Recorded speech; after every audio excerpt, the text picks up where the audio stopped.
Okay, hey all right and welcome to all in today's discussion. Now देखिए, सबसे major news अभी क्या आ रही है कि पाकिस्तान में जो पॉलिटिकल इनस्टेबिलिटी आई है। आज था संडे, तो नेशनल वहाँ की पार्लियामेंट जो कि नेशनल असेंबली है, वहाँ पर 174 वोट्स के फेवर के साथ अभी की जो प्रेजेंट सरकार है इमरान खान की, वो पूरी तरह कोलैप्स हो चुकी है। नाउ कल है 11 अप्रैल को कल, ठीक है, 11 AM से 2 PM तक क्या होगी, नए जो PM बनेंगे, जनरली उनका नाम है शहबाज शरीफ, ठीक है, वो नेक्स्ट PM हो सकते हैं पाकिस्तान के। बट क्वेश्चन ये आता है कि ठीक है, पाकिस्तान में पॉलिटिकल इनस्टेबिलिटी तो आई है, बट क्वेश्चन ये आता है कि रेस्ट ऑफ वर्ल्ड को क्या फ़र्क पड़ेगा, कितना ज़्यादा इम्पैक्ट पड़ेगा, और इंडिया के बेसिस पे क्या इम्पैक्ट पड़ेगा अगर नेबरिंग कंट्रीज़ में इनस्टेबिलिटी आती है। बहुत ज़्यादा स्ट्रेटेजिक लोकेशन है पाकिस्तान की, बट साथ ही साथ हम ये भी डिस्कस करेंगे कि जो नए PM हैं उनकी हिस्ट्री क्या है, ठीक है। अब देखिए, शहबाज शरीफ जो हैं वो हैं पाकिस्तान मुस्लिम लीग नवाज के प्रेसिडेंट। अपोजिशन जो पार्टी अभी हाईएस्ट अपोजिशन पार्टी जो पाकिस्तान में है, जो अभी के इलेक्शन के लिए लड़ेगी, उनके जो प्रेसिडेंट हैं वो कौन हैं? शहबाज शरीफ वही हैं जो नवाज शरीफ 3 बार PM बने थे, उनके भाई हैं। बट क्वेश्चन ये आता है कि शहबाज शरीफ के अगेंस्ट अभी क्या हो रहा है, मनी लॉन्ड्रिंग के केसेस बहुत ज़्यादा चल रहे हैं।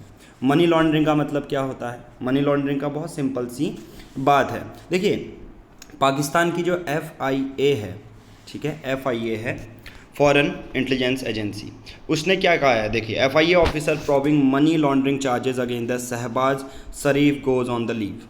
अब यहाँ पर क्या है, 14 बिलियन मनी लॉन्ड्रिंग के चार्जेस किस पे लगे हैं? शहबाज शरीफ पे लगे हैं। किसी एक कंट्री का यार जो PM बनने वाला है, अगर आप उनकी स्पीचेस भी देखोगे, बहुत मेजर बड़ा इशू अभी चल रहा है, बहुत क्रिटिसाइज़ भी करते हैं। बट क्वेश्चन ये आता है कि क्या जो PM बनने वाले हैं एक्चुअल में उनका इम्पैक्ट होगा रेस्ट ऑफ वर्ल्ड या नहीं, ठीक है, या पाकिस्तान की मिलिट्री ही अभी भी पावरफुल है, वो हम पूरी वीडियो में कवर करेंगे। बट अभी का मेजर चीज़ जान लेते हैं कि ये जो शहबाज शरीफ हैं उनके अगेंस्ट मनी लॉन्ड्रिंग के केसेस FIA ने अभी फाइल किया है। 11 अप्रैल को नॉमिनेशन के लिए भी कल उनको बुलाया जाना है। कल मनी लॉन्ड्रिंग के चार्जेस भी उन पर चालू होंगे। तो 14 बिलियन की मनी लॉन्ड्रिंग के चार्जेस उस पर हैं। अब बात ये आती है कि जो फेडरल इन्वेस्टिगेशन एजेंसी है Lahore chief Mohammad application to go on leave with effect on April 11, 2022। अब जो मनी लॉन्ड्रिंग का एक्चुअल मतलब क्या होता है? देखो, मनी लॉन्ड्रिंग का एक्चुअल मतलब ये होता है कि सपोज किसी बंदे ने वो जो पैसे लिए हैं, ठीक है, वो जो पैसे लिए हैं सपोज वो सरकारी काम के लिए है। मान के चलो जो शहबाज शरीफ है वो एक पर्सन है, सरकार से उसने जो पैसे लिए वो मान के चलो किसी पानी, ठीक है, वाटर रिसोर्स मैनेजमेंट को पूरी तरह से डेवलप करने के लिए भेजे थे 500 करोड़ रुपए, ठीक है। दूसरा ये होगा कि एक्सपोर्ट में शहबाज शरीफ इंक्लूडेड थे। बट क्वेश्चन ये आता है कि जो वो पैसा मिला है उस पर्पज़ के लिए यूज़ नहीं हुआ, वो कहीं ना कहीं दूसरे पर्पज़ में, अपने एसेट फॉरेन में। और शहबाज शरीफ वही बंदा है जिसका नाम पनामा पेपर्स में भी आया था। पनामा पेपर लीक आपको मुद्दा समझ में आया होगा, अमिताभ बच्चन का भी नाम आया था। पनामा पेपर में क्या है कि अपना यहाँ पर जो पैसे हैं वो लेना किसी एक गवर्नमेंट पर्पज़ के लिए, ठीक है, बट उसको फॉरेन एसेट की तरह ख़रीदना, किसी उस पैसे को दूसरे पर्पज़ में लगाना, ठीक है, वही मनी लॉन्ड्रिंग के चार्जेस होते हैं। फेडरल इन्वेस्टिगेशन एजेंसी पाकिस्तान की अभी यही चार्जेस किस पे कल क्या करेगी, एक्यूज ठहराया है शहबाज शरीफ को।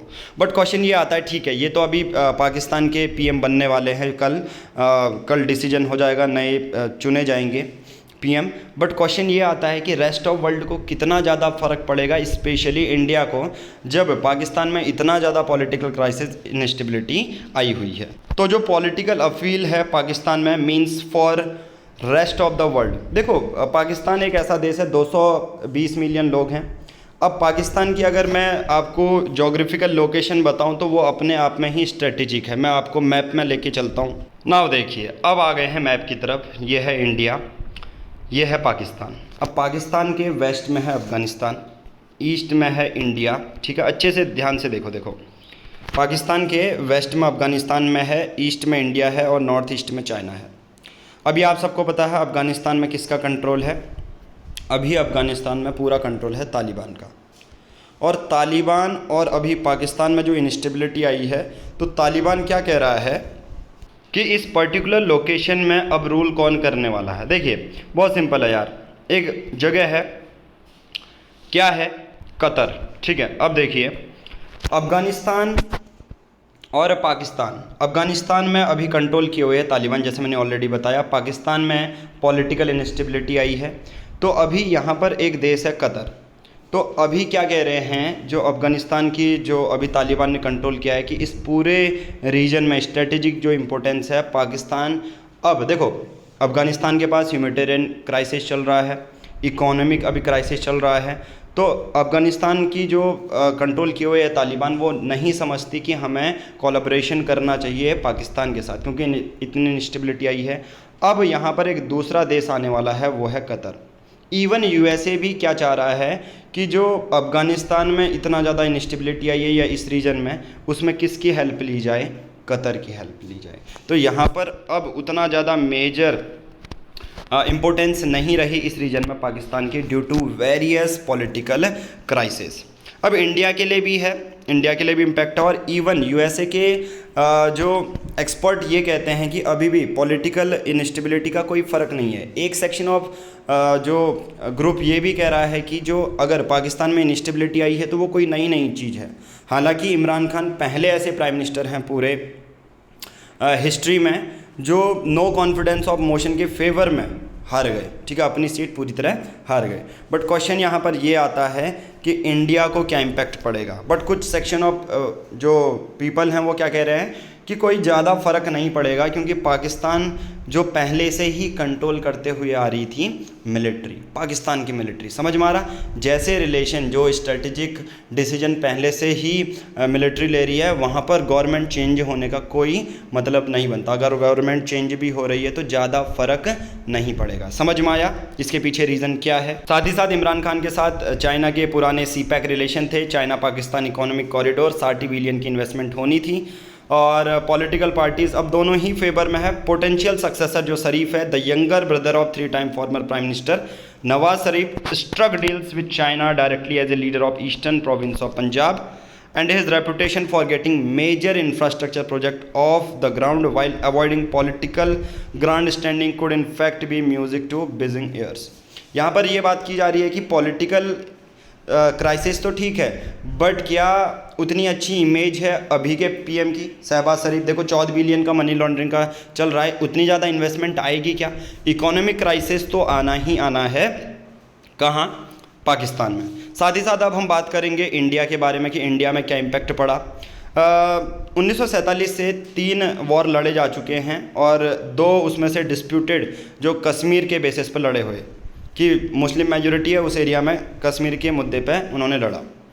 As with Afghanistan it is Pakistan military that control policy in the sensitive area. देखो अफगानिस्तान के बेसिस पे भी पाकिस्तान की मिलिट्री ही अभी कंट्रोल करती है sensitive area. And but there have been no formal diplomatic talks between the rivals for years because deep distrust over a range of issues।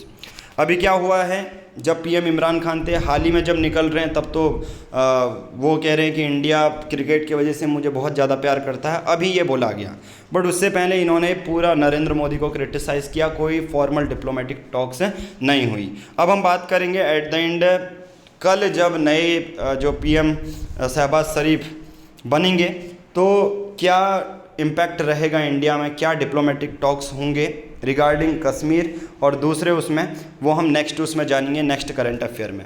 तो अभी के बेसिस पे तो यही है कि यार पॉलिटिकल इंस्टेबिलिटी आई, बट क्या रेस्ट ऑफ वर्ल्ड को फ़र्क पड़ेगा? बहुत सारे एक्सपर्ट तो यही कहते हैं कि नहीं, पहले से ही उनकी मिलिट्री कंट्रोल करते हुए आई है, तो अब उतना ज़्यादा इम्पैक्ट नहीं पड़ेगा। तो आज की इस वीडियो में इतना ही, करंट अफेयर में अभी की ये न्यूज़ है। बाकी नो कॉन्फिडेंस ऑफ मोशन तो आप सबको पता ही है क्या होता है, वो मैं पहले वीडियो में भी एक्सप्लेन कर चुका हूँ कि यार जब एक सरकार उतना अच्छा काम ना करे, ठीक है, और वहाँ की अपोजिशन पार्टी, ठीक है, इंडिया के रिस्पेक्ट में बता रहा हूँ मैं, लोकसभा में जो है रिजोल्यूशन पास करेगी। अगर उसको 50 मेंबर सपोर्ट करेंगे तो फिर उसको वोटिंग के लिए डाल दिया जाएगा। अगर सभी सांसदों ने फेवर में वोट किया तो प्रेजेंट जो सरकार है पूरी काउंसिल ऑफ मिनिस्टर गिर जाएगी। एक चीज़ याद रखना, हमारे इंडियन कॉन्स्टिट्यूशन में ना ही कॉन्फिडेंस ना ही नो कॉन्फिडेंस मेंशन है, याद रखना, ठीक है। ये लोकसभा के रूल्स में ही मेंशन है।